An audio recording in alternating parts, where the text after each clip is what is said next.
Class 6 এর English first পেপারের suggestion ক্লাসে তোমাদের সবাইকে স্বাগতম। আজকের এই ক্লাসে তোমাদের ইংলিশ ফার্স্ট পেপারে যে সাজেশন রয়েছে সেই সাজেশন এবং সম্পূর্ণ সিলেবাস নিয়ে আলোচনা করব। দেখো, একটা সাজেশন দিতে হলে সর্বপ্রথম জানা উচিত যে তোমাদের সিলেবাসে কি কি রয়েছে, তোমাদের প্রশ্ন প্যাটার্নগুলো কি রয়েছে। এবার কিন্তু হালকা হলেও প্রশ্ন প্যাটার্নটা কিন্তু গতবার থেকে এবার চেঞ্জ করা হয়েছে। তো তোমরা জানো যে গত বছরের নতুন কারিকুলাম ছিল, এবার তা চেঞ্জ করা হয়েছে। এবং যেহেতু আমরা অর্ধবার্ষিক পরীক্ষা 2025-এর জন্য সাজেশনটা তোমাদের দিচ্ছি, তার জন্য অবশ্যই তোমাকে জানা উচিত যে এই যে তোমাদের অর্ধবার্ষিক পরীক্ষা 2025 এটা ঠিক কবে অনুষ্ঠিত হবে।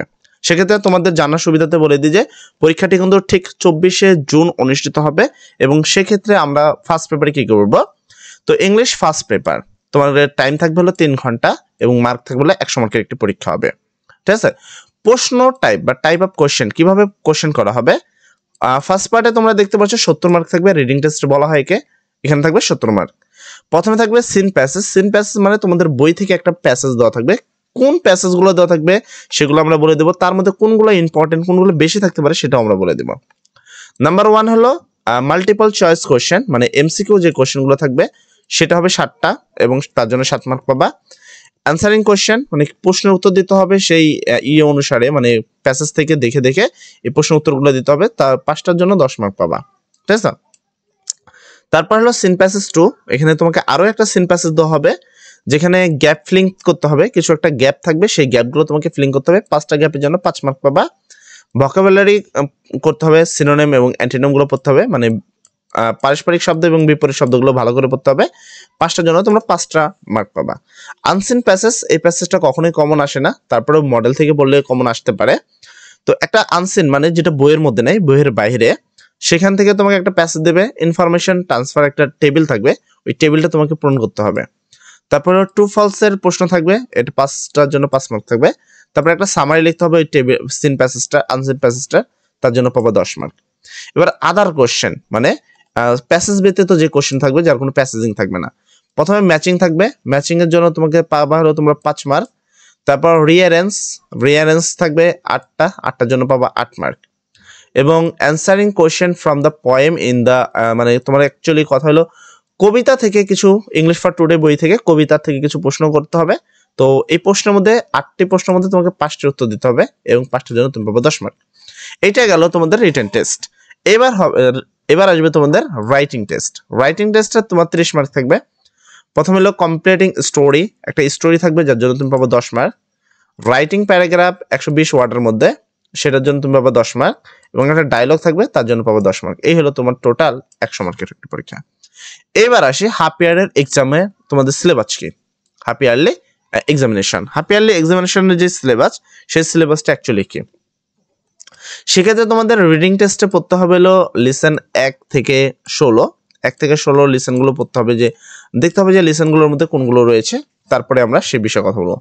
আগে পার্ট 2 এর আগে ইম্পর্টেন্ট বিষয়গুলো দেখাই, তারপর আমরা বই থেকে এগুলো দেখাবো। ঠিক আছে, আর রাইটিং টেস্টে প্রথম থাকবে কমপ্লিটিং স্টোরির মধ্যে তুমি দেখতে পাচ্ছ the Bayazid loves for his mother, তারপর দ্য গোল্ডেন টাচ, তারপর এখানে কি a greedy dog, a liar shepherd অথবা নোবডি বিলিভস এ লায়ার, তারপর কিং সলোমনস উইজডম।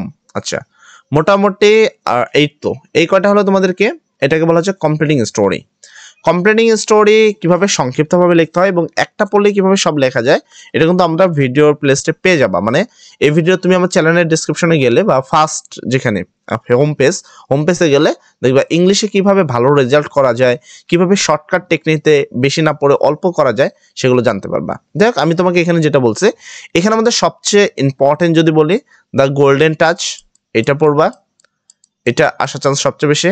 তারপর এ লায়ার শাফট অথবা নোবডি বিলিভস এ লায়ার, এই যে একটা, এইটা তোমাকে পড়তে হবে। পাশাপাশি এখানে যদি আর কিছু পড়তে হয়, বাইজেটটা পড়তে পারো। তো এই 3টা পড়বা, 100% কম পাবা ইনশাল্লাহ। ঠিক আছে, পেজগুলো যে বলে দেওয়া রাখছে যে কোন বই থেকে আসবে এখানে। তারপরবর্তী টপিক হলো তোমাদের প্যারাগ্রাফ, কোন প্যারাগ্রাফগুলো পড়বা তোমরা। তো প্যারাগ্রাফ তোমাদের দেওয়া হয়েছে হলো জুলাই রিভলিউশন 24, মানে 2024, তারপর dengue fever, our school library, air pollution, traffic jam. এর মধ্যে সবচেয়ে গুরুত্বপূর্ণ যদি আমি দিই, তাহলে আমাকে প্রথমটা দিতে হবে, 1 নম্বরটা জুলাই রেভলিউশন 2024। তারপর হলো আওয়ার স্কুল লাইব্রেরি, খুবই ইম্পর্টেন্ট। ট্রাফিক জ্যাম, খুবই ইম্পর্টেন্ট। এই তিনটাকে আমি সবচেয়ে বেশি গুরুত্ব দিব, আর এই তিনটে সবচেয়ে বেশি পড়তে হয়, ঠিক আছে। আর এটার মধ্যেই কমন পাবা, 100% গ্যারান্টি থাকো। তো এই তিনটাকে খুবই গুরুত্ব সহকারে পড়বা, তাহলে 100% কমন পাবা, প্রবলেম নেই। তারপরে তোমাকে জানতে হবে হলো ডায়লগস, এবং কি কি ডায়লগস গুলো পড়তে হবে তোমাদের। ডায়লগস এর মধ্যে সর্বপ্রথম তুমি যদি ডায়লগটা খেয়াল করো, এখানে লেখা আছে with friends on your aim in life, মানে তোমার জীবনের লক্ষ্য নিয়ে একটা ডায়লগ লিখতে হবে। তো আমি এর মধ্যেও দাগিয়ে দেবো যে কোনটা সবচেয়ে ইম্পর্টেন্ট, ঠিক আছে। আগে আমি তোমাদের বলে নিচ্ছি। 2 নম্বর হলো বিটুইন ইউ আর ইয়োর ইয়াঙ্গার ব্রাদার, তুমি এবং তোমার ছোট ভাই বা ইয়াঙ্গার যে যুবক ভাই, অ্যাবাউট ডেঞ্জার অফ স্মোকিং, মানে স্মোকিং এর যে ডেঞ্জার বা বিপজ্জনক সেটা নিয়ে মানে ডায়লগ বা কথোপকথন করতে হবে।